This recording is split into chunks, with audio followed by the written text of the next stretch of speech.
अरमान होना चाहिए। बालाजी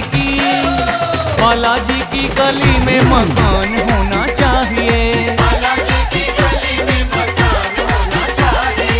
बालाजी की गली में मकान होना चाहिए। पूरा मेरे दिल का ये अरमान होना चाहिए। बालाजी की गली में मकान होना चाहिए। बालाजी की गली में मकान होना चाहिए। बालाजी की गली में मकान होना चाहिए।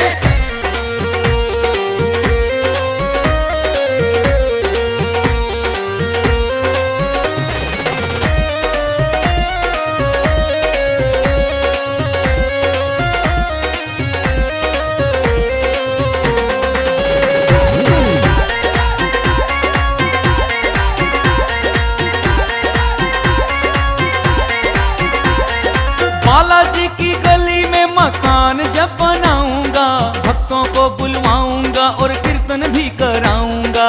कीर्तन भी कराऊंगा, कीर्तन भी कराऊंगा।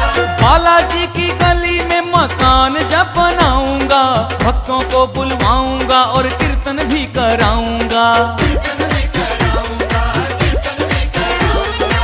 घर में रोज बाबा का गुणगान होना चाहिए। घर में रोज बाबा का गुणगान होना चाहिए। घर में रोज हनुमत का गुणगान होना चाहिए। बालाजी की गली में मकान होना चाहिए। बालाजी की गली में मकान होना चाहिए। बालाजी की गली में मकान होना चाहिए।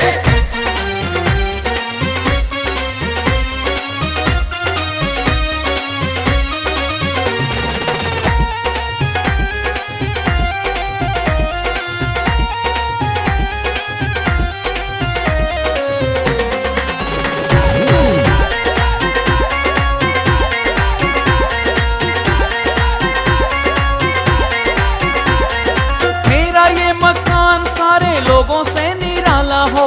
बालाजी की ज्योति से उजाला ही उजाला हो। उजाला ही उजाला हो, उजाला ही उजाला हो। मेरा ये मकान सारे लोगों से निराला हो।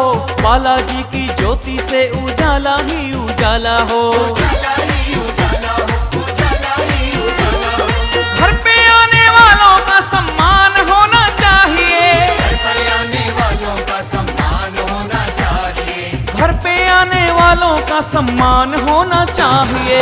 बालाजी की बजरंगी की गली में मकान होना चाहिए। बालाजी की गली में मकान होना चाहिए। बालाजी की गली में मकान होना चाहिए।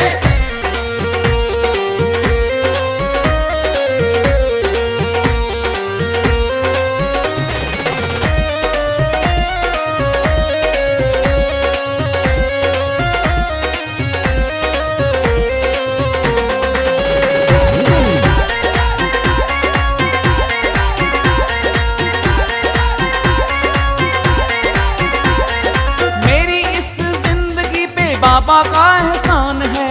बालाजी के भक्तों की सेवा का अरमान है। सेवा का अरमान है, सेवा का अरमान है। मेरी इस जिंदगी पे बाबा का एहसान है। बालाजी के भक्तों की सेवा का अरमान है। सेवा का अरमान है, सेवा का अरमान है। मेरे घर में रोज एक मेहमान होना चाहिए। मेरे घर में रोज एक मेहमान होना चाहिए। मेरे घर में रोज एक मेहमान होना चाहिए। बालाजी की बजरंगी की गली में मकान होना चाहिए।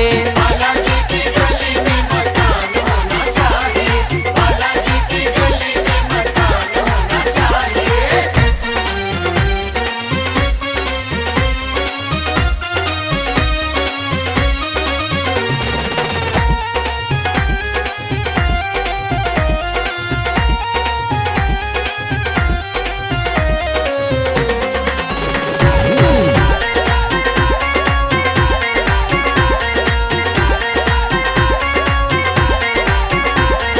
बालाजी की गलियों को पलकों से पुहारूंगा।